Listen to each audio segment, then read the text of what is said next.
안녕하세요. 저는 사선의 문턱에서 살아 돌아온 40대 초반의 여자예요. 그리고 이렇게 새로운 인생을 찾게 되면서 저는 인생에 많은 변화를 갖게 되었죠. 세상에는 의외로 다 드러나지 않은 인간 쓰레기들이 곳곳에 숨어 있는 것 같은데 저는 지금부터 제가 만났던 그 쓰레기 같은 놈에 대한 이야기를 해보려고 해요. 그리고 그것들의 결말이 얼마나 처참한지 그것도 알려드리려 합니다. 너희 남편 인상이 좀 많이 변한 것 같아. 내가 오랜만에 우리 결혼식 사진 보는데 그때 너희 남편 얼굴이랑 지금이랑은 인상이 확 다르더라. 사람 성격이랑 생각 얼굴에 다 드러난다고 너희 무슨 일 있는 거 아니지? 무슨 일이 있을 게 어디 있겠어. 그 사람 많이 변했지. 연애할 때만 해도 그런 사람 아니었는데. 아유, 사는 게 뭔지. 회사 일이 그렇게 힘든가 봐. 맞아. 너희 남편 사람 참 밝고 유쾌해서 좋아하는데 남편들끼리도 자주 만나고 그랬었잖아. 그런데 어느 순간부터 대면대면해지더니만은 요새는 우리 남편이 연락해도 잘 안 받는다더라. 제 남편이 친구 남편의 연락을 잘 받지 않았던 건 이유가 명확했어요. 친구 남편이 승진을 해서였죠. 남이 잘 되면 축하를 해줘야 하는데 저희 남편은 주변 사람들의 승진과 사업 성공에 스트레스를 받아 했습니다. 한마디로 삐딱해진 사람이었죠. 물론 그 사람이 처음부터 그랬던 것은 절대 아니었어요. 오히려 연애 시절부터 결혼 초까지는 그저 긍정적이고 매사에 밝은 사람이었죠. 사람들이 너는 뭐가 그렇게 다 좋아? 라고 할 정도로 밝고 긍정적인 사람이었네요. 그런 사람이 삐딱해진 이유는 회사 승진에서 계속 밀려나면서였어요. 저도 남편 직장 동료 와이프한테 이야기를 듣기 전까지는 그 사람이 왜 그렇게 승진해서 밀려나는지 이해를 할 수 없었죠. 제 눈에는 남편은 그저 성실하고 성격 좋은 사람이었으니까요. 그런데 진실의 그 이야기를 듣고 나서는 그 인간이 회사에서 잘리지 않는 게 오히려 감사하다 싶을 정도로 변했네요. 자기야, 성식 씨 집에서는 술 안 마셔? 응? 집에서? 잘 안 마시지? 그런데 그건 왜 물어? 남편 직장 동료 와이프는 어느 날 저를 찾아와 저런 질문을 했어요. 아차, 이야기를 더 진행하기에 앞서 저 직장 동료 와이프를 그냥 친구라고 칭하도록 할게요. 이야기에 집중을 하기 위해 간략하게 칭하도록 하려고요. 자, 그럼 다시 이야기로 돌아와서 제 친구가 저를 찾아와 하는 말이 남편이 회사에서 승진을 못하는 이유가 주사 때문이라고 했죠. 저는 그 말을 믿지 않았어요. 제가 아는 우리 남편은 연애를 할 때에도 그리고 결혼을 하고 나서도 저와 맥주 2캔까지만 마시고 말았거든요. 아우, 나는 우리 집안 어른들 그렇게 간 때문에 편찮으셔서 고생하신 거 봐서인지 술은 입에도 대기가 싫어. 그냥 사회생활 하는 거니까 어쩔 수 없이 한두 잔 하는 거지. 사실 술 그냥 안 먹고 싶어. 남편이 술을 잘 마시지 않으려고 하는 이유가 저것 때문이었어요. 그런데 우리 남편이 승진을 못하는 이유가 주사 때문이라고? 믿기지가 않았죠. 나도 안 믿었지. 너희 남편 우리 부부랑 같이 술자리 갖고 해도 술 잘 안 마셨잖아. 그런데 우리 남편이 그러더라고. 너희 남편이 술 마시고 부장한테 그렇게 진상짓을 부렸다는 거야. 저는 제가 직접 보고 직접 듣지 않는 이상 남의 말을 믿지 않는 사람이었기에 제가 남편한테 술을 먹여서 직접 확인해 보기로 마음을 먹었어요. 저는 저희 남편한테 술을 최대한 많이 먹여보기로 했죠. 저에게 진실을 알려준 친구와 그 친구 남편의 도움을 받아서 말이에요. 아, 재수 씨, 나는 성식이 술 많이 마시는 자리에 같이 안 있고 싶은데. 그렇죠. 저도 얘기 들어서 알고는 있어요. 그런데 제가 그이가 그렇게까지 취하는 걸 본 적도 없고, 만약에 그이가 정말로 주사 때문에 승진 못하는 거면 제가 고쳐서라도 도와야죠. 부탁 좀 드릴게요. 아유, 제가 재수 씨 부탁이니까 하는 거예요. 남편 직장 동료는 남편을 꼬드겨 퇴근 후 1차로 맥주를 같이 마셔주었죠. 그리고 저희 집으로 와서 함께 남편과 저, 그리고 그 직장 동료 부부, 이렇게 네 사람이 함께 술을 마시도록 자리를 만들었어요. 원래 술이라는 게 이미 술이 한 번 들어가면 그 다음부터는 술이 나를 마시는 건지 내가 술을 마시는 건지 모르는 상태가 되잖아요. 더군다나 좋은 사람들하고 있으면 얼마나 쭉쭉 들어가요. 그날은 남편도 마음이 들떴던 건지 에라 모르겠다 하고 연거푸 술을 마시더라고요. 처음으로 남편이 제 앞에서 과음을 한 순간이었죠. 그리고 그때 알았어요. 남편 놈의 주사가 개 진상이라는 것을 말이에요. 사람이 말을 하는데 어디를 보는 거야? 내가 지금 얘기하잖아, 얘기. 아, 나 무시하는 거야? 무시하는 거냐고? 남편 놈이 갖고 있는 주사는 가장 기본적이지만 상대방을 가장 고통스럽게 한다는 같은 말 반복하기였어요. 와, 저거 정말 사람 죽겠더라고요.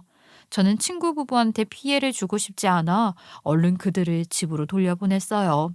그리고 저는 남편이 동이 틀 때까지 저를 붙잡고 했던 말 또 하고 조는 저를 깨우는 모습까지 죄다 녹화를 해서 그 인간한테 다음날 보여줬지요. 이게 나라고? 내가 정말로 술 먹고 이랬다는 거야? 여보, 내가 이러면 그냥 집 밖으로 밀어내버리던가 했어야지. 백문이 불여일견이라고. 그 인간 자기가 하는 짓을 처음 본 건지 정말로 충격을 받아서 말을 잇지를 못하더군요. 진석 씨가 그러더라. 당신 주사 때문에 승진 못하는 거라고. 당신 부장이 이혼한 걸 당신이 왜 훈계를 하는데 부장한테도 나한테 했던 것처럼 계속 이렇게 한 거야? 그러니까 부장한테 찍히지. 당신 밖에서 술 절대 먹지 마. 알겠어? 더군다나 남편은 같은 말 반복하는 그 주사를 회식 자리에서 한 건데 그 주제가 또 하필이면 부장이 이혼당한 거였다더군요. 그 이혼당한 거를 계속 반복해서 이야기했으니 부장이 좋게 보겠어요? 저 같아도 당연히 승진해서 사적인 감정을 담아 누락시켰을 것 같아요. 솔직히 그렇게 영상까지 찍어서 보여줬고 남편 스스로도 그날 영상을 보면서 자기가 한 행동에 충격을 받았던 걸 봤기에 술을 안 마실 줄 알았어요. 그런데 부작용이 생겨버리고 말았죠. 당연히 충격을 받고 고칠 줄 알았는데 남편은 저한테 주사를 들켜서인지 그때부터는 고삐 풀린 망아지처럼 술을 들이마시기 시작하더군요. 술 좀 그만 마셔. 그러다 당신 진짜 간에 문제 생기면 어떻게 하려고 그래. 이제는 승진이고 뭐고 다 포기했다 이거야? 뭐를 또. 아, 내가 술 먹고 뭐 나쁜 짓 하는 것도 아니잖아. 그리고 나도 정 부장? 그 자식 비유 맞추기도 싫어 이제. 될 놈은 될 테고 안 될 놈은 안 되는 거 아니야? 나는 그런 거 같으니까 당신 나 열심히 해서 승진해. 당신은 상사들이 좋아한다며? 남편은 집에서도 술을 마셨고 회사에서도 잔뜩 취해서 들어오는 일이 잦아지기 시작했죠. 그 누가 봐도 남편의 승진은 이미 물 건너간 상황이었어요. 그나마 다행인 건 제가 승진이 빨라서 아이들 키우고 먹고 사는 데는 지장이 없었다는 것이었어요. 하지만 그렇다고 해도 남편이 의지가 되어야 하지 않겠어요? 남편은 어느 순간부터 저한테 의지가 되는 사람이 본의 아니게 되어버리고 말았죠. 술을 가지고서 얼마나 실랑이를 했는지 몰라요. 그런데 참 웃긴 게 뭔 줄 아세요? 술을 미친놈 마냥 퍼마신 건 남편이라는 인간이었는데 아니 제가 간암에 걸리고 말았어요. 회사에서 정기적으로 실시하는 건강검진을 하다가 발견하게 되었죠. 다행히 초기 상태였고요. 하지만 누군가에게 당신은 암에 걸렸습니다라고 선고받는 걸 감히 상상이나 해본 적이 있겠냐 이 말이에요. 간암 선고 소식을 듣자마자 하늘이 그렇게 노랗게 보일 수가 없더라고요. 그래, 다른 거는 괜찮아. 수술해서 나으면 되는 거고. 그런데 우리 소라가 너무 마음에 걸리는 거야. 우리 소라한테 엄마 아픈 모습 보여주기 싫은데. 더군다나 소라 아빠 요즘 하는 행동 보면은 나 아플 때 소라한테 신경도 잘 안 쓸 것 같고. 무자식이 상팔자라고 내 몸이 아픈데도 자식 걱정이 되었어요. 이제 막 유치원에 입학한 딸아이가 걱정이 되었죠. 그 어린아이한테 내가 아프다는 사실이 상처가 되지는 않을까? 정말 여러 가지 복합적인 생각이 들었죠. 저도 누군가의 자식이잖아요. 친정 부모님 역시 제가 간암에 걸렸다는 사실에 슬퍼하셨어요. 물론 시부모님도 그건 마찬가지셨고요. 그리고 남편도 마찬가지였어요. 남편이 슬퍼하고 제게 미안해하는 걸 보는데 그래도 우리가 부부는 맞는구나 하는 생각이 그 와중에 들더라고요. 그래도 내가 어디 다른 데로 전이되어 있는 상황도 아니어서 간이식 받으면 깔끔하게 나을 수 있다니까 너무 걱정하지 마. 나 괜찮아, 엄마. 왜 울라고 그래? 요즘 의학 기술이 좀 좋아? 걱정하지 말어. 그냥 수술만 잘 받으면 되는 일이야. 간이식만 빠르게 받게 된다면 문제될 것이 없다면서 안심시키는 저를 보면서 온 가족이 제게 간이식을 해주겠다며 당장 병원으로 가자고 했어요. 간이식을 할 수 있는지 없는지에 대한 적합성 검사를 시행했죠. 당연히 우리 딸아이는 너무 어려서 안 되는 상황이었고 저 역시도 어린 딸아이의 간을 받고 싶은 마음은 조금도 없었어요. 저희 부모님도 간이식 부적합 판정을 받으셨죠. 그리고 마지막으로 남아있는 건 남편이었어요. 남편이 검사를 했는데 남편마저 안 맞더라고요. 가족들 앞에서는 걱정하지 말라고 이야기를 했다만 가족들 중 그 누구도 간이식이 안 맞으니 순간적으로 온몸에 피가 쫙 빠져나가는 기분이 들더군요. 그 와중에 청천벽력 같은 소리를 듣게 되었죠.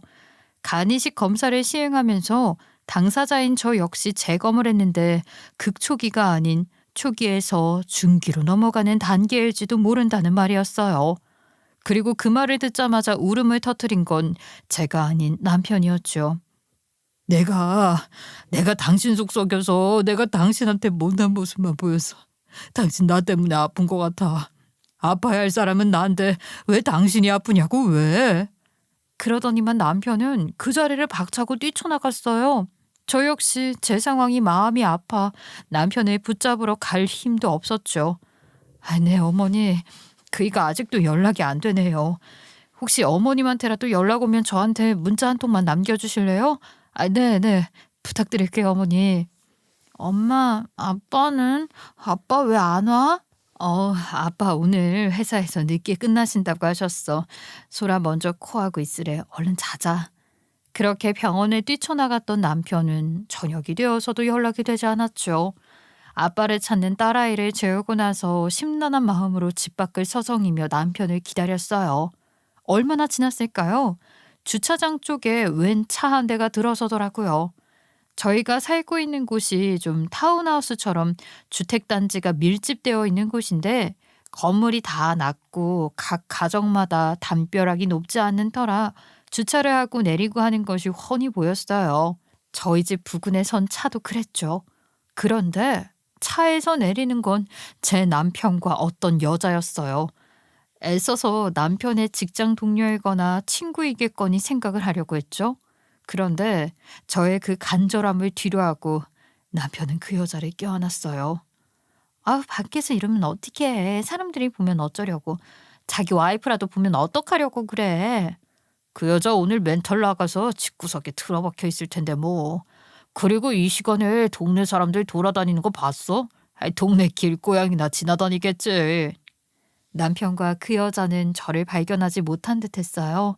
그들의 소리는 들리는데 눈이 잘 보이지 않아 저는 한쪽 구석에 숨어서는 핸드폰 비디오 모드로 확대를 하여 그 상황을 지켜봤죠. 그리고 화면 속에 남편은 그 여자를 껴안은 채 행복한 표정으로 이야기했어요. 이제 마누라 갈 일만 남았어. 우리 신혼집은 안 구해도 돼. 우리 자기 마음고생 많이 했지. 이제 스트레스 그만 받아.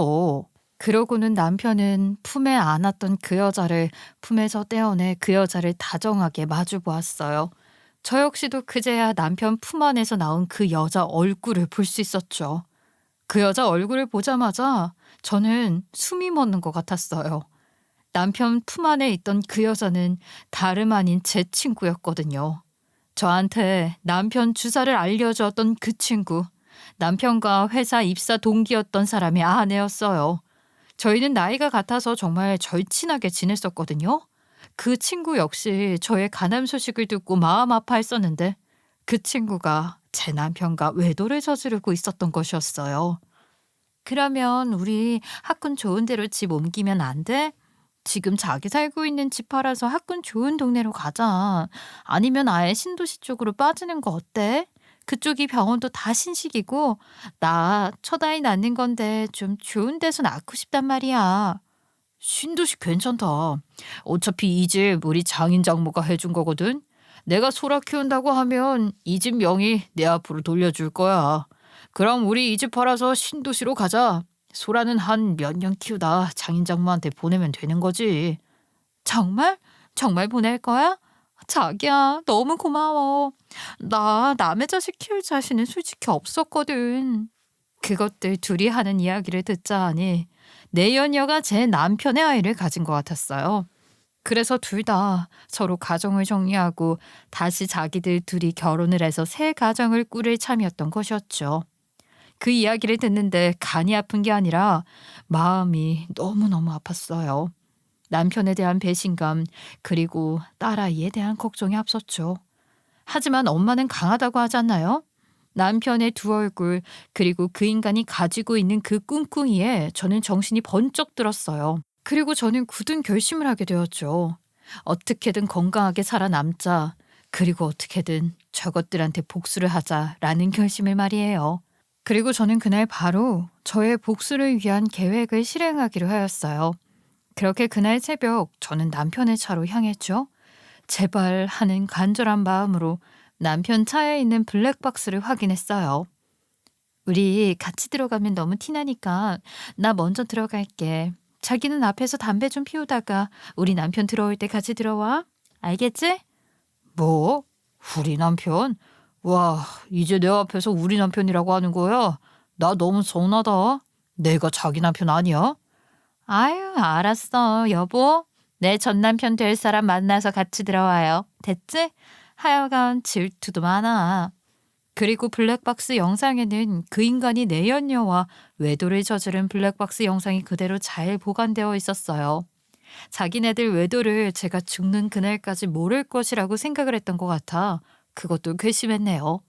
뒤이어 영상을 더 확인하는데 어처구니가 없었어요. 그게 정말 효과가 있기는 한가 보다. 나도 설마 하고 산 거였는데 진짜 경과가 더 심해졌네. 내연녀는 제 남편에게 저의 간암이 초기가 아닌 중기로 넘어가는 단계일 수도 있다는 소식을 듣고 기뻐하며 저런 이야기를 했어요. 남편은 내연녀에게 아주 자랑스럽다는 듯이 이야기를 이어갔죠. 당연하지. 내가 자기 말 잘 듣잖아.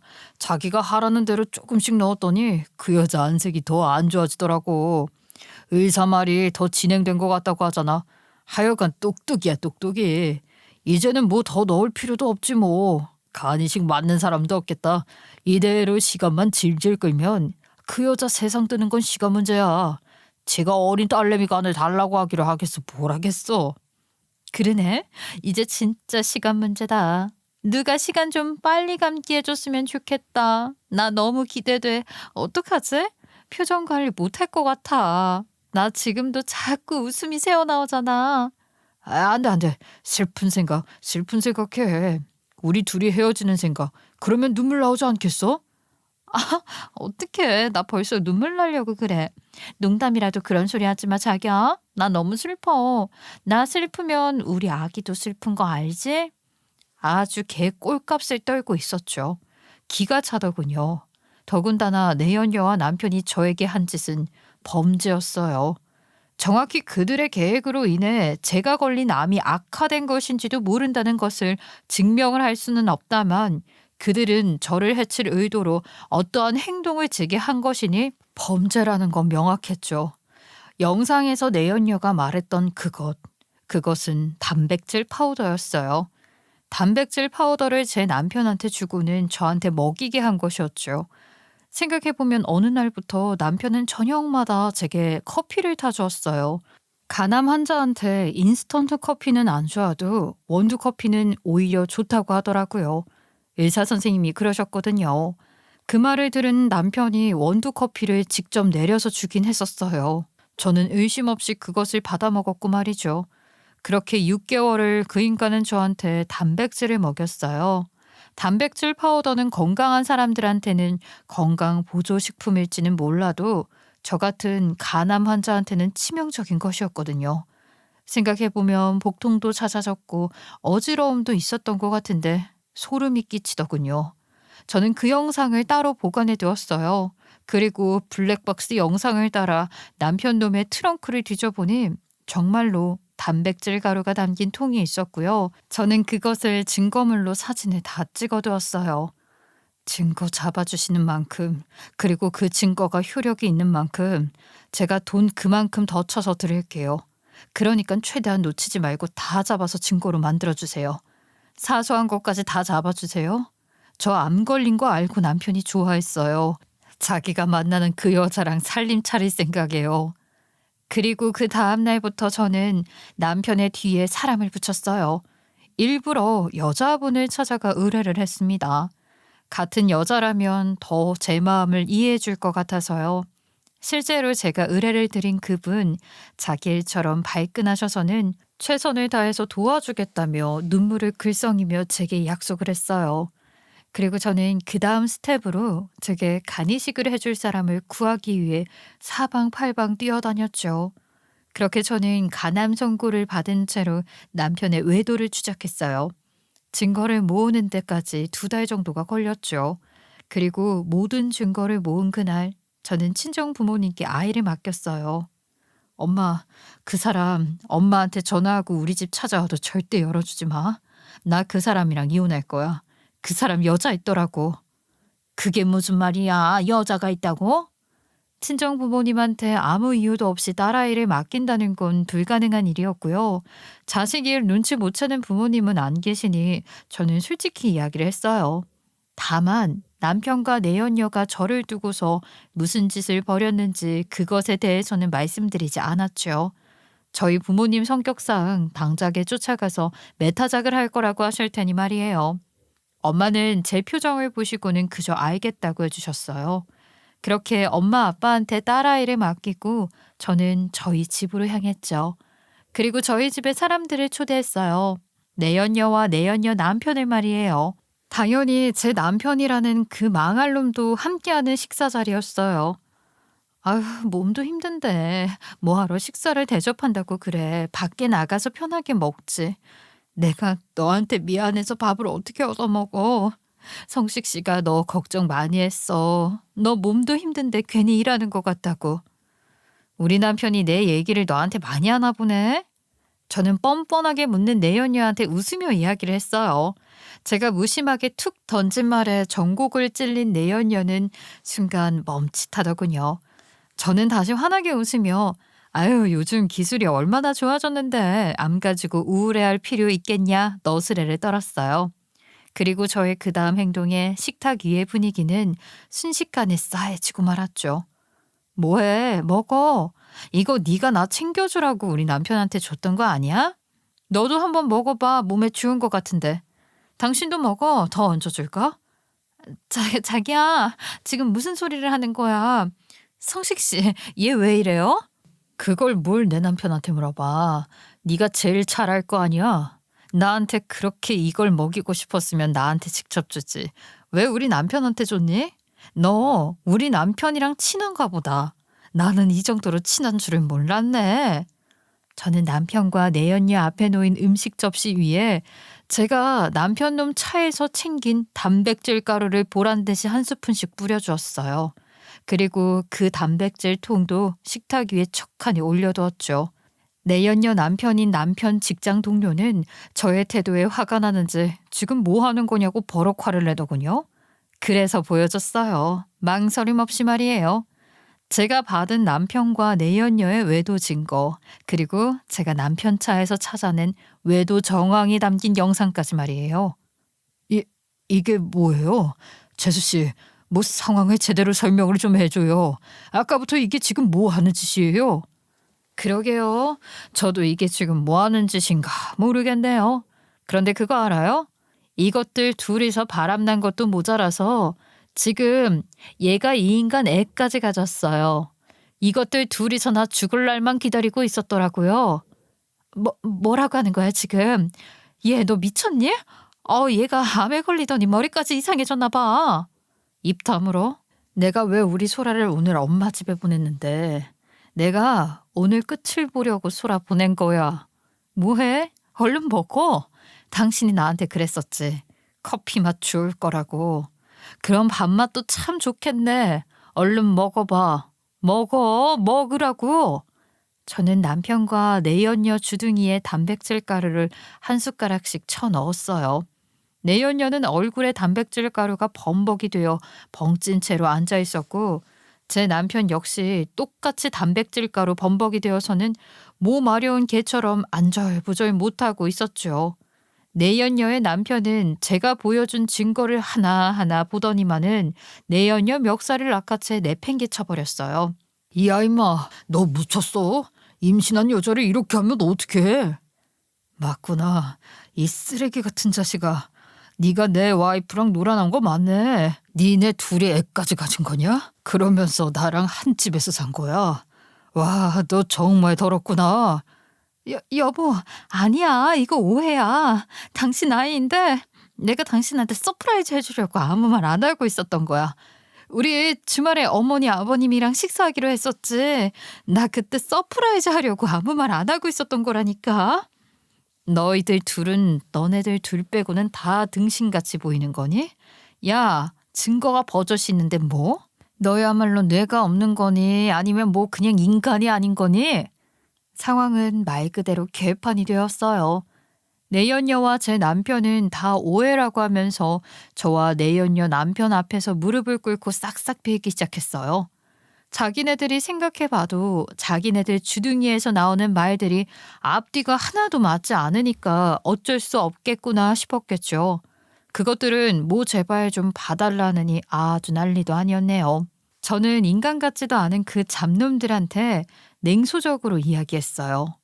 일부러가 아니라 그것들을 보는데 사람같이 보이지 않았거든요. 사람이 죽을 병 받고 나니까 눈에 뵈는 게 없더라. 그래서 내가 너네들 둘이 한지 니년 회사 그리고 당신 회사에 그대로 뿌렸어. 앞으로 어떻게 될까?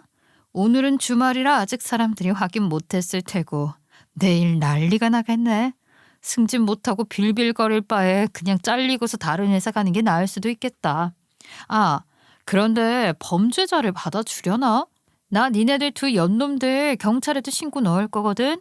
내일 이혼소장 받으러 가는 김에 경찰서도 들리려고. 제가 저리 이야기를 하자 내연녀 남편은 자기도 함께 가겠다고 하더군요. 저는 그러라고 했어요.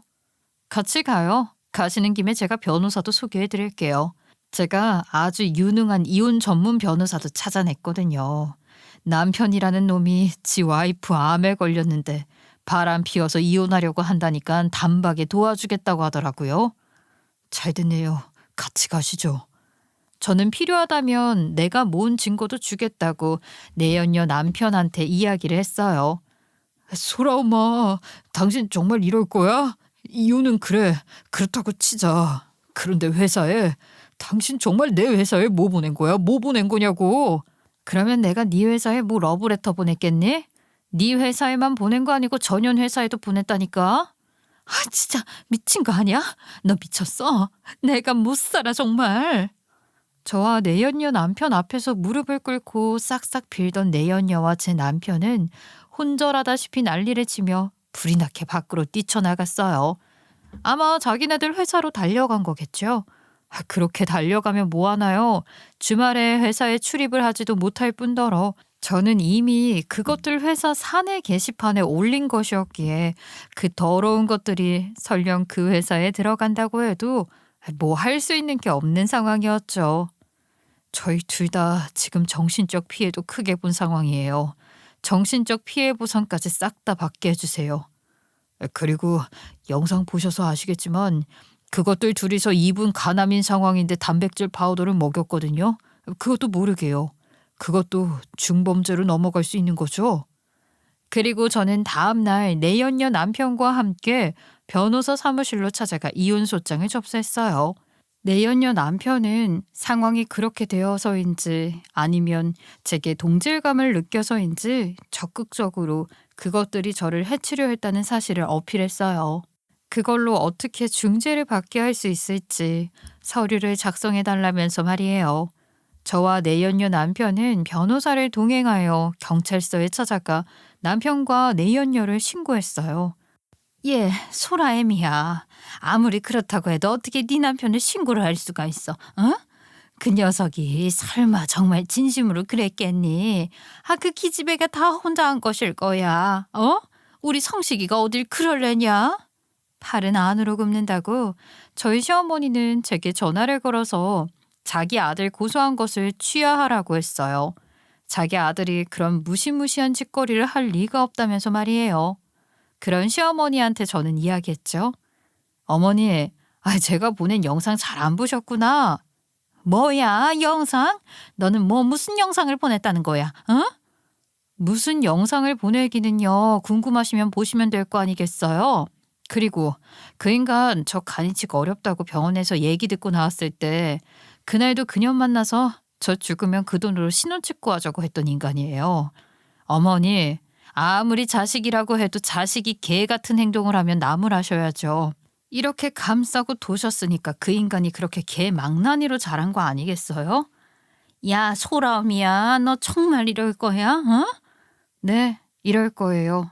그러니까 어머니도 어머니 하시는 대로 계속 그렇게 어머니 개 같은 아들 감싸고 도시든지 알아서 하세요. 저는 제 할 말을 하고는 전화를 끊어버렸어요. 그 뒤로 시부모는 물론 시댁 친척들까지 제게 주야장천 연락을 해왔네요. 고소 같은 거 취하해달라면서 말이에요. 가족으로 살아온 세월이 얼마인데 그러고 싶냐면서 되려 저를 파렴치하고 피도 눈물도 없는 인간으로 몰아가더군요. 저는 이야기했어요. 그러는 그쪽 아들내미는 얼마나 인간적인 자식이길래 암 걸린 와이프 두고서 바람 피울 생각이나 한답니까? 라고 말이에요. 그 뒤로 저는 그 인간들을 일절 상대하지 않았죠. 그리고 내연녀와 제 남편이었던 그놈은 당연하다는 듯이 회사에서 해고를 당하게 되었죠. 내가 너한테 뭘 그렇게 잘못했어? 내가 뭐 잘못 만들었어? 아니면 내가 너 저 세상으로 보냈어? 그리고 솔직히 너 내 덕에 보험금도 받게 되는 건데 뭐가 문제야? 간이식만 받으면 산다며. 그럼 너는 오히려 남는 장사 아니야? 네 딸이랑 떵떵거리면서 살겠구만. 왜 난리야? 내연녀는 회사에서도 잘리고 자기 남편한테도 이혼 소장을 받은 그날 저를 찾아왔어요. 자기가 저지른 죄는 생각하지도 않고서는 제게 저런 망언을 쏟아부었죠. 저는 그 말을 듣자마자 손을 번쩍 들어 내연녀의 뺨을 갈겼어요. 야, 너 미쳤어? 어디서 손찌검이야? 어디서? 여기서다 이 망하려나. 뺨을 맞고도 정신을 못 차리고 다시 한번 외치는 내연녀의 뺨을 저는 다시 한번 거세게 갈겼어요. 한 대, 두 대, 세 대. 그렇게 세 대나 연속으로 뺨을 맞고 난 내연녀는 저를 보는 눈빛이 다르더라고요. 공포를 느끼는 것 같았어요. 저는 내연녀 앞으로 가까이 다가가 내연녀의 배를 가리키며 말했어요. 너 입 조심해. 너도 엄마 되는 사람 아니니? 네 뱃속의 자식한테 쪽팔린 짓은 하지 말아야지. 너 네 자식한테 고맙다고 해. 네 자식 아니었으면 너는 이 자리에서 나랑 같이 관에 들어갔어. 여기서 네 인생 끝내고 싶으면 어디 한번 더 떠들어봐. 내가 지금 못할 게 있을 것 같아? 나 지금 눈에 뵈는 거 없어. 내 새끼랑 나 건드리면 나 가만히 안 있어. 그러니까 입 닥치고 여기서 꺼져. 내연녀는 제게 부들부들 떨며 말을 하려 했지만 저는 내연녀가 주둥이를 열기도 전에 그대로 물을 끼얹어 버렸죠. 그리고는 내연녀를 제 집에서 내쫓았어요. 남편 놈이야 뭐 두말할 것도 없이 저와 딸아이가 사는 집에서는 한 발자국도 발을 들이지 못하는 상황이었어요. 왜냐고요? 남편은 계속 조사를 받고 있었기 때문이었죠. 당연한 거 아니야? 사람 목숨 가지고 그것들 둘이서 장난질 치려고 했던 건데 그걸 어떻게 그냥 두고 넘어가. 그러면 대한민국은 정말로 법이 없는 나라인 거야. 안 그래? 그래도 나 이러다 애 낳는데 애 낳을 때 아빠도 없이 낳으면 그건 아닌 거잖아. 너도 소라 낳아봤으니까 알 거 아니야. 남편 없이 애 낳는 게 그게 말이나 되는 일이야? 너는 참 한결같이 뻔뻔하다. 그래, 네가 옆에 남자 없이 애 낳는 게 그게 싫어서 나한테 전화한 거야? 왜? 나보고 어떻게 하라고. 내가 뭘 어떻게 해줄 수 있을까? 너랑 그 자식이 한 게 이미 용서 못 받을 짓인데 내가 뭘 어떻게 해. 그럼 네가 경찰서 가서 무릎 꿇고 빌기라도 해봐. 혼자서 애 낳기 무섭다고. 제발 내 상간남 좀 꺼내달라고. 그럼 뭐라고 할까? 내연녀는 참으로 여전히 뻔뻔했어요. 자기가 애를 낳을 딸이 다가오니 저한테 또다시 연락을 해왔어요.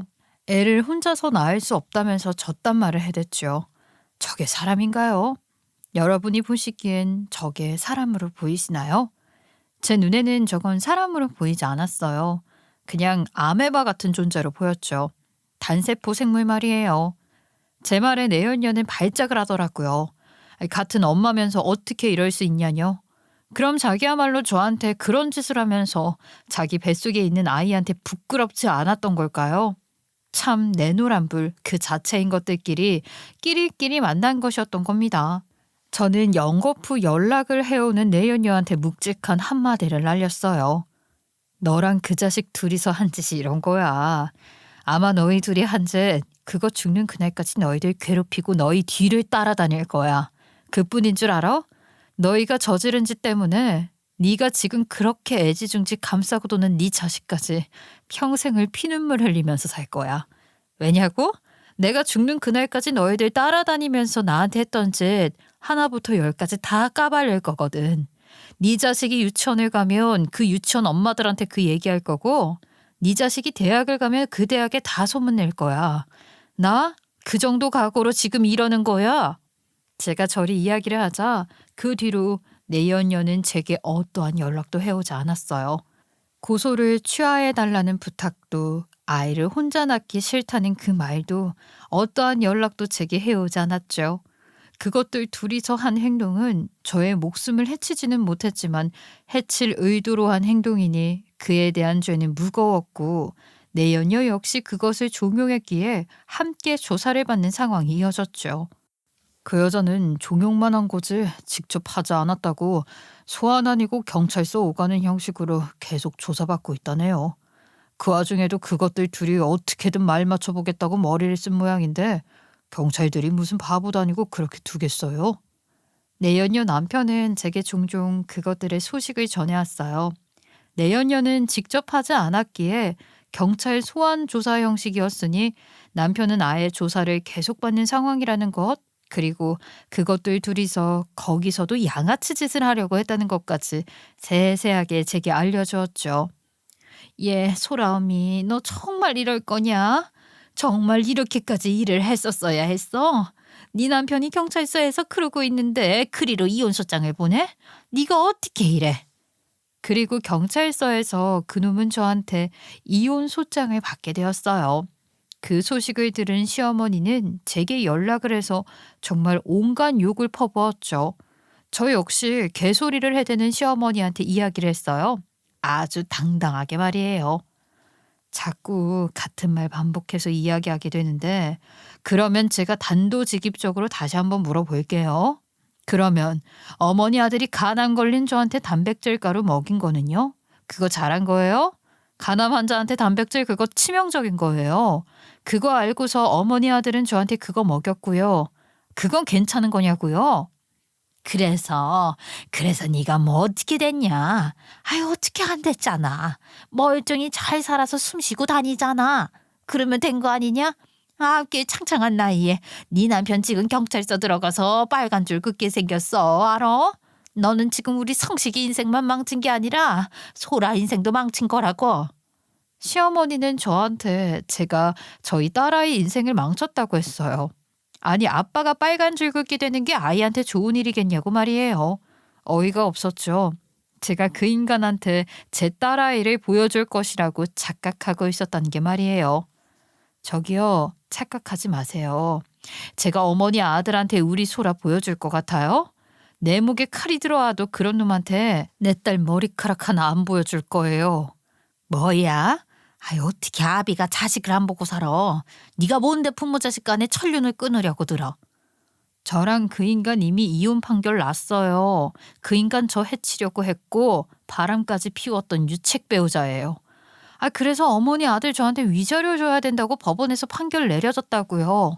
그리고 그런 인간 밑에서 애 키우면 안 된다고 당연히 우리 소라 양육권도 저 갖고 가라고 저한테 줬어요. 그 인간이 가져갈 수 있는 재산이 있을 것 같아요? 쥐뿔도 없다고요. 생판 모르는 남들이 봐도 어머니 아들이 한 짓이 개 막나는 짓이라고요. 아시겠어요? 당연한 결과였죠. 남편 놈은 자기가 저지른 죄값에 대한 이혼의 대가를 제대로 치른 셈이었어요. 그 와중에 시어머니라는 사람한테 참 정이 뚝뚝 떨어지더군요.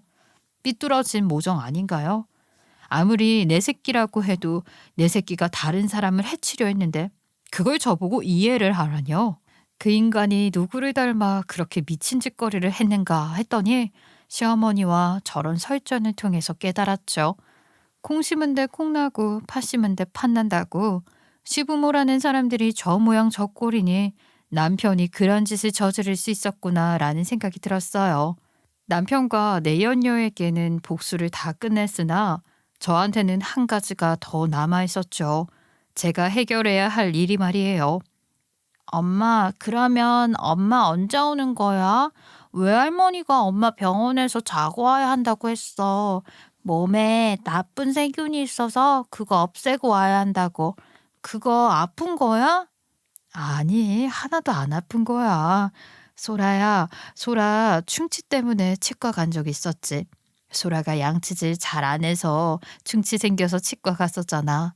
엄마도 엄마 몸을 잘 안 챙겨서 세균이 생겼어. 그래서 의사 선생님이 세균 없애러 오세요라고 해서 가는 거야. 엄마 하나도 안 아파. 제가 해결해야 할 일은 제 건강, 저의 건강을 다시 되찾는 일이었어요. 사방팔방으로 알아보고 요청을 해댄 덕분에 하늘이 제게 선물을 주었죠. 그토록 기다리던 간이식을 받게 된 것이었어요.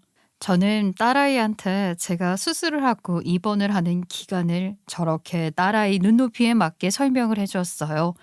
아이한테는 제 몸에 세균맨이 있어서 세균맨을 혼내주고 온다고 거짓말을 했죠. 이 정도 선의의 거짓말은 아이한테 해도 괜찮겠죠?